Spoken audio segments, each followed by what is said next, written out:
എന്നെ വിശ്വസിച്ച ഒരു സമൂഹത്തിൻ്റെ വോട്ട് ചെയ്ത സമൂഹം എന്ന് പറയുമ്പോൾ എനിക്ക് വേണ്ടി വോട്ട് ചെയ്തവർ മാത്രമല്ല, അല്ലാത്തവരും അവരുടെ ഇഷ്ടത്തിനാണ് വോട്ട് ചെയ്തിരിക്കുന്നത്.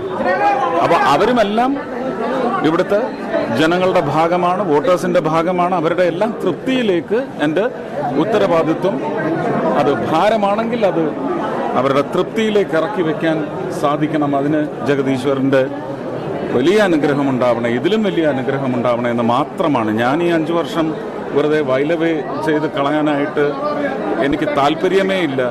ഓരോ ദിവസവും ഓരോ നിമിഷവും ഞാൻ ഇവിടെ ഇല്ലാത്ത സമയത്ത് പോലും ഇവിടുത്തെ ചിന്തകളും ഇവിടത്തേക്ക് വേണ്ടുന്ന മുന്നോട്ടുള്ള കുതിപ്പല്ലെങ്കിൽ പോലും ഒരു ഒരു ഒരു മൂവ്മെൻറ്റിനുള്ള എല്ലാ ചിന്താശക്തിയും പ്രവർത്തന ശക്തിയും, ആ പ്രവർത്തന ശക്തിയുടെ പേരിൽ ഒരു വലിയ പ്രവർത്തന മികവ്, ഇതെല്ലാം എനിക്ക് 5 വർഷത്തിനുള്ളിൽ ജനങ്ങളെ സമാധാനിപ്പിക്കാൻ വേണ്ടി നിർവഹിക്കാൻ സാധിക്കണം.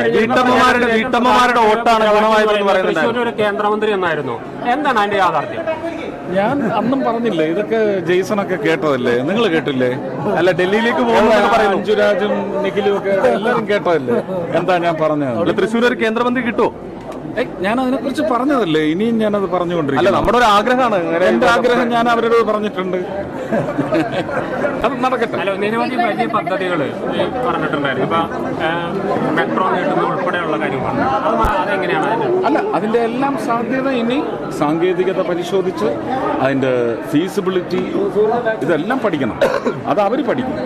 നമ്മൾ നമ്മുടെ സ്വപ്നം അത് യാഥാർത്ഥ്യമായാൽ നമ്മൾ സ്വപ്നം കാണുന്ന ഒരു വളർച്ച, അതുവഴി നമുക്ക് ഒരു FDI വന്നു കഴിഞ്ഞാൽ, അതല്ലാതെ തന്നെ ഇവിടെ ഓൺടർപ്രണർഷിപ്പ് പ്രോഗ്രാംസിനൊക്കെ എങ്ങനെയാണ് ഒരു ബിസിനസ് ഫീസിബിലിറ്റിയിലേക്ക്, ഒരു ഫ്ലറിഷിംഗ് ബിസിനസ് ഫീസിബിലിറ്റിയിലേക്ക് ഒരു ഭയങ്കര ഡിവൈൻ ലോജിസ്റ്റിക്സ് വന്ന് ചേരാൻ പോകുന്നത് എന്ന് പറയുന്ന ടെക്നിക്കൽ സ്റ്റഡി അവർ നടത്തി അത് ഫീസിബിൾ ആണെങ്കിലാണ് അവർ അതിനുവേണ്ടി പിന്നെ നമുക്ക് സമ്മതം തരികയും അത് നടപ്പിലാക്കുകയും ചെയ്യും. വീട്ടമ്മമാരുടെ വോട്ടാണ് നമുക്ക് ഗുണമായതെന്ന് പറയുന്നുണ്ട്. അവർക്ക് വേണ്ടി പ്രത്യേക വീട്ടമ്മമാര്, ചെറുപ്പക്കാർ, ആ വീട്ടമ്മമാരുടെ ഇംഗിതമറിഞ്ഞ് അവരുടെ കെട്ടിയവന്മാര്, അല്ലേ, അപ്പന്മാര്, എല്ലാവരും സർക്കാർ വിരുദ്ധ വികാരം വോട്ടായി മാറിയിട്ടുണ്ടോ?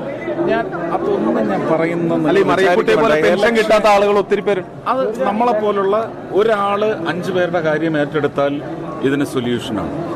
അതുകൊണ്ട് നമ്മൾ സർക്കാരിന് ആശ്വാസം കൊടുക്കുകയൊന്നുമല്ല, ആ സർക്കാരിന്റെ നടപടിയെ ജനങ്ങൾ ചോദ്യം ചെയ്തുകൊള്ളു. ഞാനതല്ലേ ചെയ്ത്. തൃശ്ശൂർ സ്ഥിരതാമസം പോലെ തന്നെയായിരിക്കും. കാരണം ഞാൻ ഒരിക്കലും എന്റെ അപ്പനമ്മയെ കളഞ്ഞിട്ട് ഇറങ്ങത്തില്ല. ഏറ്റെടുത്ത സിനിമകളുണ്ടാവും. ഞാൻ ഇവിടെ തെരഞ്ഞെടുക്കപ്പെടാതെ ഇവിടുന്ന് എന്നെ എടുക്കാൻ അനുവദിക്കാതെ പറഞ്ഞയച്ചപ്പോൾ ഞാനിവിടെ എടുക്കാൻ വേണ്ടി ഞാൻ നിന്നില്ല. അതിന്റെ കൂലിയായി ഇപ്പൊ കിട്ടിയത്. അതേപോലെ 6 മണ്ഡലങ്ങളിൽ മുന്നിൽ വന്നു. 6 മണ്ഡലങ്ങളിൽ മുന്നിൽ വന്നു. ഈ ഗുരുവായൂർ മാത്രം എന്താ നമ്മൾ പുറകിൽ പോയതെന്നൊരു. ഗുരുവായൂർ ഇനി വരും. എനിക്ക് എത്ര നല്ല പ്രപ്പോസൽസ് വന്നതാ.